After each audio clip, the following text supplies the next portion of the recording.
Project చెరువు కింద నీళ్ళు తీసుకుంటే బంద్ చేసినాం, నీటి తీరువ రద్దు చేసినాం. అట్లా ఎన్నో సదుపాయాలు చేసుకున్నాం. రైతులు బాగా జరుగుతుండే. అప్పుడప్పుడు ఏమవుతుంది, కొన్ని దుష్ట దినాలు వస్తాయి, చెడు గడియలు వస్తాయి. మనోళ్ళు కూడా అలవోకగా ఓట్లేసారు. మీరు గొప్పలే, మీరు మాణిక్యరావు గెలిపించారు. కొన్ని నియోజకవర్గాలలో అత్యాశకు పోయి నేను చెప్పిన కూడా అప్పుడు మంది మాటలు పట్టుకొని మారమానం పోతే మళ్ళీ వరకు ఇల్లు కాలిపోతారు. వీళ్ళని నమ్మితే అమాంతం మింగుతారు, మోసపోతాం. రైతు బంధుకు రామరామ అంటారు, దళిత బంధుకు జైబీం అంటారు. వీళ్ళు ముంచుతారా నాయన అని చెప్పిన ఆయన వాడు తులం బంగారం ఇస్తా, నీకు ఏంటి, నీకు బంగారం వడ్డానం పెడతాను కానీ ఆయన నమ్మి ఏమో మీ సంగతి ఎంతో చూద్దామని ఆయన వేసారు. వేసింది ఇరుకపోయారు, బాయిలో పడ్డారు, అయిపోయా ఉన్నాయి అన్ని వీకే. మళ్ళీ మొదటికి వచ్చానా కైలాసం ఆడలో పెద్ద పంపించినట్టు అయింది మళ్ళీ. అంతే కదా, ఆలోచన లేకుండా ఎటు పడితే అటు ఎవడో ఏదో చెప్తే నమ్మి ఓట్లేస్తే ఏమైంది అనేది ఒక మంచి గుణపాఠం ఇది తెలంగాణ. గ్యారంటీగా మంచిగా సంసారం జరుగుతుంది. తొవ్వకొచ్చినాం, రైతులు ఇంత ముఖం తెలివి అవుతుంది, ఇంత బాకీలు కట్టుకుంటుండ్రి. ఎంతోమంది పాపం సిటీలు వేసుకుందరు, ఏదో వేసుకుందరు. రైతు బంధు పైసలు పడితే ఎంత సంతోషం ఉంటుండే. ఆయన పోయి నేను కంగారు కలిసిపోయింది. ఇప్పుడు వాడు ఇతడో ఏడో భగవంతుని కనుక ఇచ్చినా కూడా మోసం. ఏదో మళ్ళీ ఎలక్షన్ కోసం దానికోసం చేస్తారు తప్ప కడుపు నిండా ప్రేమ ఇచ్చేది ఇట్లే ఉంటుందా? సర్పంచ్ ఎలక్షన్ పెట్టింది సార్. మనం ఉన్నప్పుడు కరోనా వచ్చింది. కరోనా వస్తే కూడా నేను రైతు బంధు ఆపలే. కరోనా వచ్చి రాష్ట్రానికి రూపాయి ఆదాయం రాకపోయినా 4-5 మంచి స్కీములు తెచ్చి వాళ్ళకి కాపాడుకున్నాం. గౌరవంగా బతికిన రైతులు. బీమా వచ్చినండి, రైతు బీమా పెడితే ఎంతమందికి సాయం జరిగింది. గుంట భూమి ఉన్న కూడా మంచిగా సాయం జరిగింది. చిన్న రైతు కూడా సాయం జరిగింది. అట్లా అందరికి మనం గొర్రెల కాపలకు గొర్రెలు ఇవ్వడం కానీ, చేప పిల్లలు కానీ, అనేక రకాల అన్ని వర్గాల ప్రజలను ఎట్లా ఆదుకోని అట్లా ఆదుకున్నాం. మా తెలంగాణ కదా మేము తెచ్చుకున్నాం కష్టపడి. మా వాళ్ళందరూ పైకి రావాలి. కాంగ్రెస్ గవర్నమెంట్ ముస్లింలు ఓట్లేసుకుని తప్ప ముస్లింలకు మనం చేసిందా? ఇమాం మౌజాన్లకు ఏమైనా జీతం ఇచ్చిందా? మనం వచ్చినాకనే ఫస్ట్ టైం వాళ్ళని గుర్తించి వాళ్ళని గౌరవించుకున్నాం. ముస్లిం మైనార్టీ పిల్లలకు, మన గిరిజన పిల్లలకు, మన ఎస్సీ పిల్లలకు, మన బీసీ పిల్లలకు ఎంత మంచి రెసిడెన్షియల్ స్కూల్ పెట్టుకున్నాం. అందరినీ కూడా ముందు తీసుకుపోవాలి. ఇవాళ మన కళ్ళ ముందని నాకు బాధ కలిగేది ఏంటంటే, చిన్న వర్గాల ప్రజలు కాన్వెంట్ స్కూళ్ళలో చదివించలేరు. వాళ్ళ పిల్లలు కూడా బాగా చదవాలని చెప్పి ఎస్సీలకు, బీసీ, మన మైనార్టీ సోదరులకు గురుకుల పాఠశాలలు పెట్టాం. అద్భుతమైన చదువు చదువుకునే వాళ్ళు. ఇవాళ మొత్తం రోజు బడి పిల్లలు విషాహారము, కడుపు నొచ్చుడు, బాధపడు, పురుగులు అన్నం పెట్టుడు. పిల్లలు వెళ్ళిపోతున్నారు, ఆ స్కూళ్ళ నుంచి ఇళ్ళకి వెళ్ళిపోతున్నారు.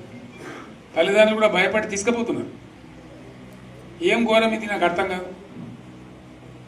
మళ్ళీ ఇది చేసినాడు కూడా ఇప్పుడు మళ్ళీ అదే కాంగ్రెస్ పార్టీ. అంతేనా? మళ్ళీ పాత కాంగ్రెస్ మోపోయింది, మళ్ళీ కరెంటు కోతలు మోపోయినాయి. వెనకాలం ఇంకేం గతి అవుతుందో మార్చి ఏప్రిల్ ఏమవుతుందో. ఇంకా కరెంటు కోతలు మోపోయినాయి, మంచినీళ్ళు సరికొత్తలేవు, అడిగే నాతులు లేడు. ఎవడన్నా గట్టిగా నిలదీసినడితే వాడిని పోలీస్ స్టేషన్లో పట్టేయడం. ఇదేనా రాజ్యం? ఇట్లా ఉంటుందా రాజ్యం? ఎందుకు వచ్చింది ఈ పరిస్థితి చెప్తా. నాకు తెలిసి నాకేం గుర్తులేదు. నేనేమంటున్నా అంటే, ఇట్లా అనేక పనులు చేసుకున్నాం మనం. గోదావరి నుంచి నీళ్ళు తెచ్చుకున్నాం, నీళ్ళు తెచ్చుకొని మంచినీళ్ళ తర్వాత సాగునీళ్ళు ఎంపడబడ్డాయి. మెదక్లో యువతల ప్రాంతం అంతా కొంత అందినాయి నీళ్ళు, పాత మెదక్ జిల్లాలో. మీదికి మిగిలిపోయినాయి మన 2 తాలూకాలు, నారాయణఖేడ్, జైరాబాద్. వాళ్ళకి నీళ్ళు రావాలి. ఎట్లా రావాలి గోదావరి నీళ్ళు? సింగూరు ఒక టైంలో నిండుతుంది, ఒక టైంలో నిండదు. మరి నిండినప్పుడు ఎట్లా గోదావరి నీళ్ళే దిక్కు. కాబట్టి దయచేసి నేను మీ అందరిని కోరేది, మీకు మంచి ఎమ్మెల్యే ఉన్నాడు మాణిక్రావు గారు, ఆయన నాయకత్వంలో మంచిగా పనిచేసి మంచిగా ముందుకు పోయి చాలా చక్కగా మంచి ఫలితాలు భవిష్యత్తులో సాధించాలి. పరమేశ్వర్ పాటిల్ గారికి, వారు వెంట వచ్చిన మిత్రులకు నేను ప్రత్యేకంగా ధన్యవాదాలు తెలుపుతా ఉన్నాను. ఇటువంటి కార్యకర్తలు, ఇటువంటి నాయకులే పార్టీకి పట్టుబొమ్మలు, తెలంగాణ జాతి రత్నాలు. తెలంగాణకు ప్రమాదం వచ్చిందన్నప్పుడల్లా ఇటువంటి బిడ్డలే అక్కడో లేచి నిలబడి వాళ్ళ మా తెలంగాణని ఆ సోయి చూపెడతా ఉన్నారు. మీరు నడిచిన 140 కిలోమీటర్ల పాదయాత్ర వృధా పోదు. ప్రజలందరూ మిమ్మల్ని చూసింది. దాంట్లో తోపంట కూడా మీతో ఎంతోమంది మాట్లాడింది, అడిగాను మిమ్మల్ని ఎందుకు పాదయాత్ర ఇస్తున్నాయి, మీరు కూడా అందరికి చెప్పాను. అంతే కదా, మీకు కూడా అర్థమైంది ప్రజలు ఎంత వ్యతిరేకం ఉన్నదని. సో ఆ రకంగా మీ పాదయాత్ర వృధా పోదు, మీ కష్టం వృధా పోదు. తప్పకుండా రాబోయే రోజుల్లో విజయం మనదే. అయితే మన విజయం మన కోసం కాదు, అది తెలంగాణ విజయం కావాలి, తెలంగాణ ప్రజల విజయం కావాలి, తెలంగాణ రైతుల విజయం కావాలి అని మనవి చేస్తూ మరొకసారి పరమేశ్వరుని వారి బృందాన్ని అభినందిస్తూ వస్తున్నట్టు మనకు లైన్ సింగూరు నుంచి లిఫ్ట్ చేసి సంగమేశ్వర, బసవేశ్వర అని 2 లిఫ్ట్లు పెట్టుకున్నాం. 2 తాలూకాలకు రెండింటికి కూడా లక్ష ఎకరాల పైచీలకు వచ్చేటట్టు ఎకరాల నీళ్ళ స్టెట్ పెట్టుకున్నాం. మళ్ళీ మన నుంచే కావాలి, మళ్ళీ ఇది లైన్లోకి రావాలి. అందరు మంచి గుణాలు ఎదిగిన మనకు, మన పార్టీకి కులం లేదు, మతం లేదు, జాతి లేదు. తెలంగాణలో ఉన్న ప్రతి బిడ్డ మనోడే. వాళ్ళు ఏ మతం ఉన్నారు, ఏ కులం ఉన్నారు మనకు అవసరం లేదు. ఈ తెలంగాణ బార్డర్ గీత లోపలిన బిడ్డలు అందరు మనోళ్ళే, అందరు బాగుపడాల్సిందే. ప్రతి ఒక్కరికి న్యాయం జరగాల్సిందే. ఆ న్యాయం జరిగి ఆ ఫలితాలు తెలంగాణకు వచ్చేదాకా ఇంకెవ్వడు కొట్లాడాడు, ఎవరితో కాదు. అది అవతార పంచాంగం. మళ్ళా మనమే కొట్లాడాలి. అంతేనా? పక్క మాటేనా ఇది? కొట్లాడదాం కదా. ప్రాణం పోయినా సరే తెలంగాణకు రక్షకులు మనమే, తెగించి కొట్లాడాల్సిందే. తెలంగాణ హక్కులను కొట్లాడాల్సిందే, మనమే కొట్లాడి తీరాల్సిందే. అనే రెండవ మాట లేదు. కాబట్టి దయచేసి అవసరమైన సందర్భంలో మీ జిల్లా నాయకులు పిలిపిస్తారు, రాష్ట్రం నుంచి నేను కూడా పిలిపిస్తాను. మీకు సిద్ధపడి ప్రత్యక్ష ప్రజా పోరాటాలు లేవదీసైనా సరే మన ప్రాజెక్టులు సాధించుకోవాలి, మన నీళ్లు సాధించుకోవాలి, మన ప్రజలకు అన్యాయం జరుగుతుంటే ఎదురు తిరగాలి, కొట్లాడాలి. తప్పకుండా ప్రజలకు న్యాయం చేసేదాకా మనం ముందుకు పోతూనే ఉండాలి. తెలంగాణ కోసమే బయలుదేరిన జెండా గులాబీ జెండా. తెలంగాణను సాధించింది గులాబీ జెండా. తెలంగాణను మంచిగా చేసి లైన్లో పెట్టింది గులాబీ జెండా. భారతదేశంలో నంబర్ 1 అనేక విషయాల్లో చేసి సాధించి చూపెట్టింది గులాబీ జెండా. సరే, నేను గంభీరంగా మౌనంగా చూస్తున్నా. నేను కొడితే వట్టి కొట్టు నాకు అలవాట్లేదు కదా. చూద్దాము.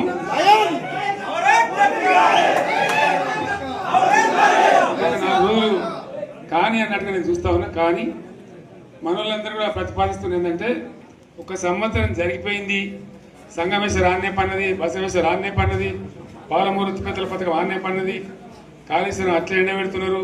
ఇవన్నీ అన్యాయాలనే. కాబట్టి ఫిబ్రవరి నెలాఖరులో ఒక పెద్ద బహిరంగ సభ పెట్టాలి, మీరు కథ చూడాలి జరుగుతూ ఉంది.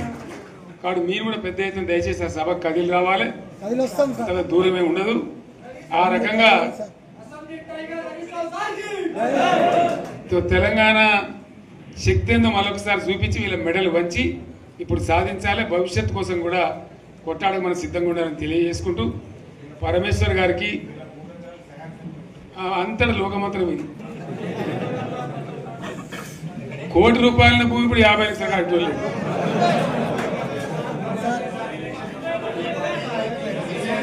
ఈ ఒక్కని బాధ ఒక ఆయన వచ్చింది, మన ఒక ఆయన ఒక 10 మంది వచ్చారు హైదరాబాద్కి. అందులోకి 2 ముస్లిం సోదరులు వచ్చారు. साहब सोब तबाह हो गया, इफलासी मुफलसी बच्चे क्या दबे होगा। तुम्हारा क्या हुआ बहन, तुम्हारा क्या हुआ, तुम हैदराबाद में तुम लोग बैठे, मेरा कारोबार है साहब, मेरा छोटा मोटा कारोबार है, होटल भी है, 70% गिर गया वो।